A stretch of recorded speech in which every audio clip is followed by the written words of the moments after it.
Voilà, quelques minutes du coup d'envoi de cette rencontre, une superbe initiative du club du Chambray-Touraine en handball avec des bouquets de fleurs qui sont remis aux 3 championnes olympiques qui vont être présentes ce soir avec Chloé Valentini et Méline Nocandi côté Dragon, Alexandra Lacrabert côté des conquérantes chambraisiennes, Guillaume Marquez, le DG du club qui est en compagnie.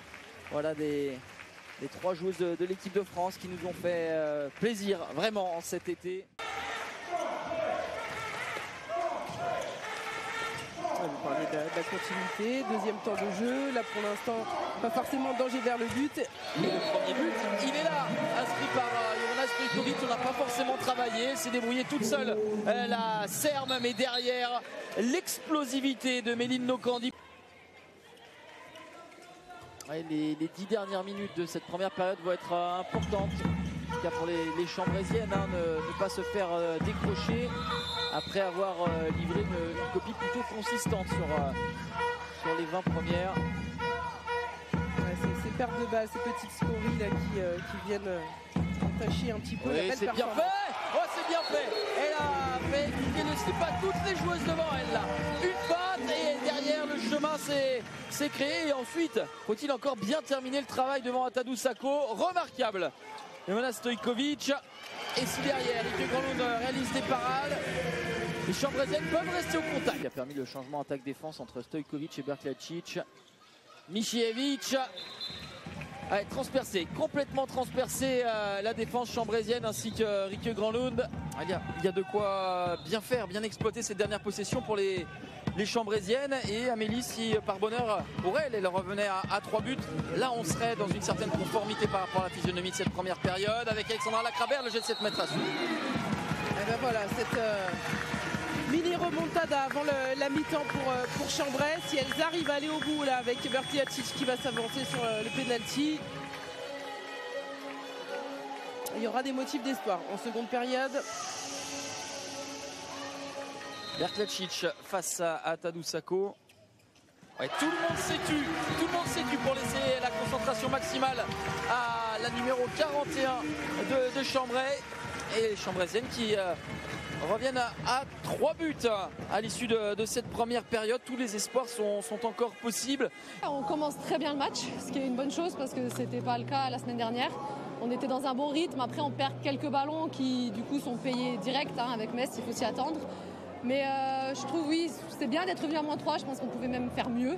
Mais c'est une bonne première mi-temps, maintenant 16 buts c'est quand même beaucoup. Donc il va falloir en deuxième mi-temps mettre encore plus en défense et un peu plus en attaque. Le but, c'est pas de gagner en 5 minutes ni 10 minutes, c'est 1 heure. Donc on essaie de corriger à la mi-temps et de continuer à pousser. Elle aussi, elle pousse. Donc c'est un match vraiment difficile, mais comme chaque match qu'on va disputer dans ce championnat qui est très compliqué. Donc là, on est devant, mais 30 minutes, c'est rien au handball. En 5 minutes, elle peut...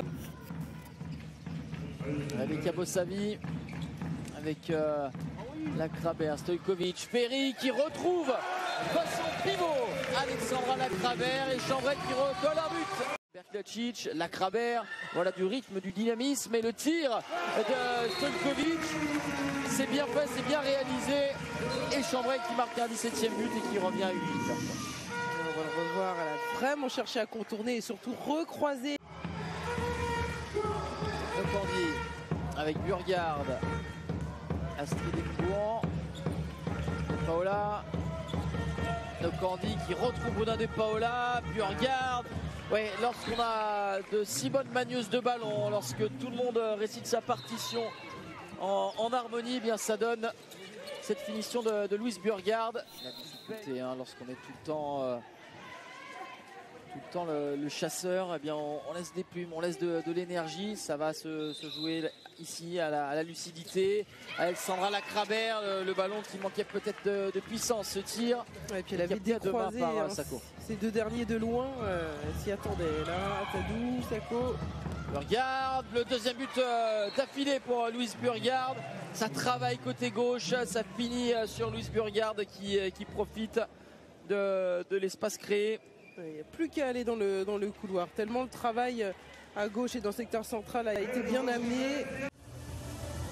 C'est un autre rôle qui est donné à Bruna De Paula, elle qui avait vraiment quasiment exclusivement les clés du jeu nantais.